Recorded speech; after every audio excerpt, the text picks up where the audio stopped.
तो जो 19 लाख की बात आप लोग करते हैं, जो हम लोगों ने लोगों से वादा किया था चुनाव में, उसको हर हालत में पूरा करेंगे। 19 लाख से ज़्यादा रोजगार लेकर के आएंगे आने वाले दिनों में, और ये होके रहेगा। इस पर हम लोग काम प्रारंभ कर चुके हैं।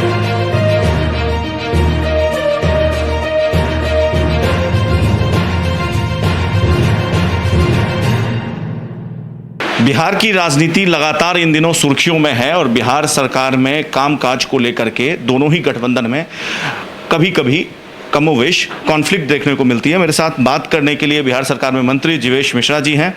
जीवेश जी, बहुत स्वागत है आपका हिंदी माइक पे। जी धन्यवाद। पहला सवाल आपके विभाग से पूछ लेता हूँ।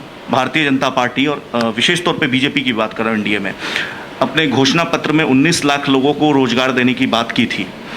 क्या ये वादा पूरा कर पाएगी सरकार? प्रतिबद्ध है सरकार इसके लिए, और इसके लिए पूरा रोड मैप बनाकर हम लोग काम भी कर रहे हैं।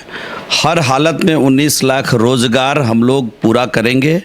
उस पर ब्लूप्रिंट तैयार करके बिहार की सरकार, हमारा श्रम संसाधन विभाग, उद्योग विभाग, अन्य सभी विभाग जिनको लगाया गया है वो काम को कर रहे हैं।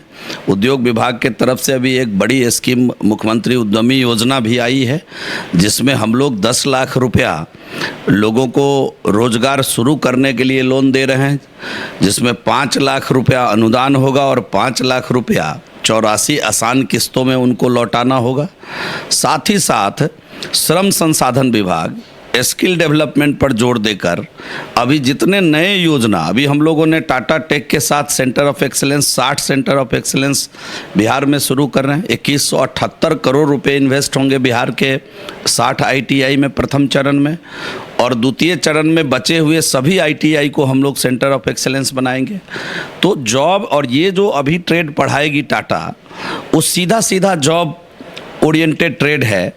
आने वाले दिनों में सभी जिले में, बिहार के सभी जिले में 38 मेगा स्किल सेंटर जिला मुख्यालय में खोलने जा रहे हैं।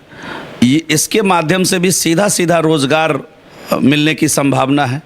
तो जो 19 लाख की बात आप लोग करते हैं, जो हम लोगों ने लोगों से वादा किया था चुनाव में, उसको हर हालत में पूरा करेंगे। 19 लाख से ज़्यादा रोजगार लेकर के आएंगे आने वाले दिनों में, और ये होके रहेगा। इस पर हम लोग काम प्रारंभ कर चुके हैं।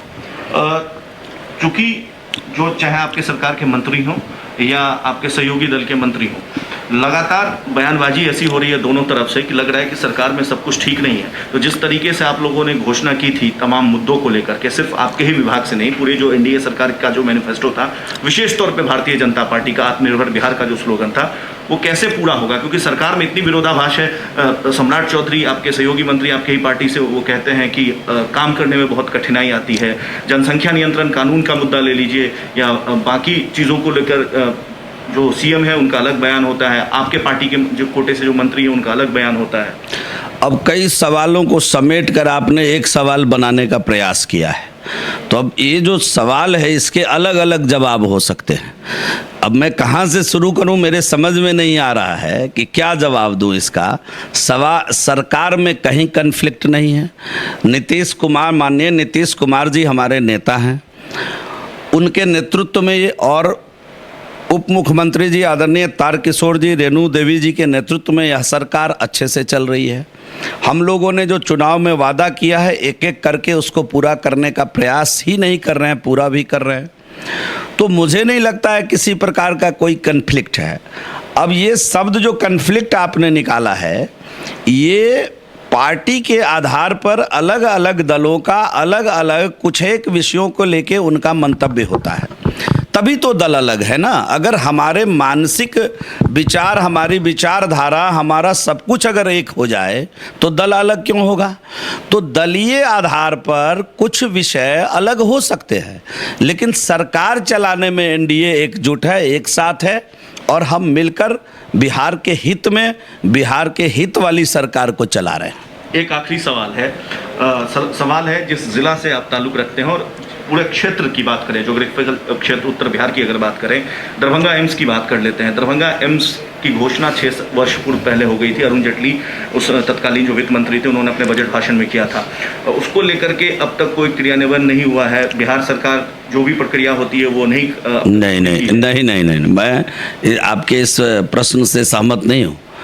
दरभंगा का एम्स दरभंगा पहुंच चुका है और बिहार की सरकार ने जो उसकी मूलभूत आवश्यकता है 200 एकड़ ज़मीन की बात थी, वह देने की बात कह दी है और कही नहीं दी है। चूँकि वो ज़मीन लो लैंड है, उसमें मिट्टीकरण के लिए 14 करोड़ रुपए की स्वीकृति भी दे दी है। मैं लेटेस्ट आपको जानकारी दे रहा हूँ। और साथ ही साथ एम्स तक जो 4 लेन से सड़क लाना है, उसकी प्रक्रिया भी प्रारंभ हो गई है।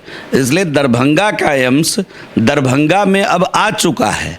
अब उसमें इलाज शुरू होने में ये ठीक है कि भवन बनेगा, व्यवस्था आएगी, it will take some time, लेकिन इसमें कोई किंतु परंतु नहीं है कि दरभंगा में एम्स का क्या होगा। दरभंगा में एम्स आ चुका है और आपको मालूम होना चाहिए कि देश के अंदर जो अभी प्रधानमंत्री बैठे हैं, वो जो कहते हैं वो करते हैं।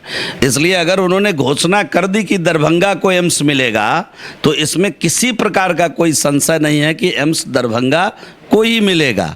उन्होंने घोषणा किया कि दरभंगा को उड़ान योजना में एयरपोर्ट मिलेगा, तो एयरपोर्ट दरभंगा के अंदर मिल चुका है। लोग आज वहाँ से फ्लाई कर रहे हैं। अब एक विषय बताया गया, जब ये जाड़े में फॉग के समय 2-4 फ्लाइट कैंसिल हुई, तो हमारे विरोधियों ने कहा कि अब तो ये तो चुनाव के लिए हवाई जहाज़ उड़ रही थी, चुनाव खत्म हो गया, अब इसको कैंसिल कर दिया गया।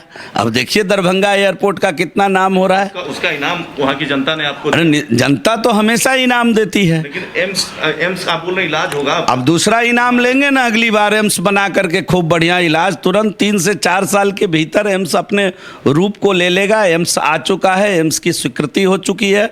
बिहार सरकार ने उसके लिए 200 एकड़ ज़मीन दे दिया है। ज़मीन पर मिट्टीकरण के लिए 14 करोड़ रुपए की स्वीकृति दे दी है।